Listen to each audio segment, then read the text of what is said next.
Come on in, y'all. Mississippi pot roast is what's on the menu today. I'll show y'all just how easy and delicious this is to make. Be sure to thumbs up the video, leave your girl a comment, and subscribe for the deliciousness. Let's get into it. Take off.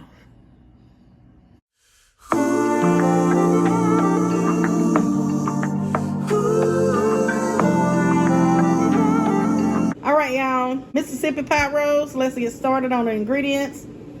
I have my chuck roast here, a pack of ranch, some Au Jus gravy. I'll be adding in some Worcestershire sauce. There's my butter, pepperoncinis. I'm also going to be adding in some onions, garlic, celery, and a bay leaf. Always remember you can cater any recipe to your liking. So let's put it all together. We have our chuck roast here. You want to make sure it's dry. We're going to sear this off and get it nice and brown on each side. Now when you're seasoning this, be mindful of that salt, because that ranch pack, that Au Jus pack has the salt in it. I'm using my no salt all-purpose seasoning. You want to get you some, press it in. You want to season each side, get inside the creases and the crevices, and pat it in. We have our skillet here. You want to add in a touch of oil. And when your oil is ready, you want to add in your beef. You want to hear that sizzle. Give it a slight press. You want to get your meat nice and brown on each side. That was about 3 minutes on that side. And we're going to go in about 3 minutes on the other side. Now once your meat is nice and brown on each side, you can go ahead and remove it.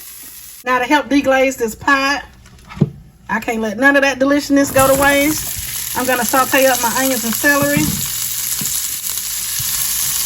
And be sure to scrape the bottom of your skillet to help release the brown bits. And I'm going to add in just about a half a cup of beef broth.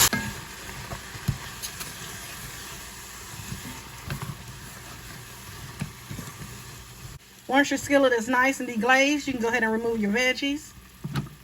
Now first we're going to go ahead and add in our onions and celery. And that is optional if you don't want to add the onions and celery. That's just how I like to do mine. In with some garlic and a bay leaf, and that's just a rough chop on the garlic. Go ahead and add in your roast, the Worcestershire sauce. I like the flavor that it adds. The Au Jus mix, go ahead and place that on, and a packet of ranch. Here's our pepperoncinis, and I have about 1/3 of a cup of the juice from the pepperoncini. And then you just want to put your butter on. I slice mine, but you don't have to. And that's a half a stick of butter that I'm using. So you want to go ahead and place your lid on. We're going to put this on low. 7 to 8 hours. You can cook it on high. 5 to 6 hours. And I'll come back and show y'all the roast. All right, y'all. So it's been about 5 hours. Coming in to get us a check. And look at that. It's looking good. The house been smelling good. It's nice and tender. And you don't have to worry about the pepperoncinis being too spicy. They're not spicy like a jalapeno. They just have a little mild kick to it, but they're not spicy. Go ahead and remove your bay leaf. Get us a bite. Take a bite. Look at that. And that is it. That is all that is to it. Mississippi pot roast. This is keto, so if you want to keep this keto, serve this up with some cauliflower rice or cauliflower mashed potatoes. I'll be serving mine up with some mashed potatoes. You could use noodles or rice. And I want to thank you guys for joining me today. Be sure to thumbs up the video, leave your girl a comment, and subscribe for the deliciousness. Happy Sunday, happy holidays, and y'all know the vibes. Be blessed.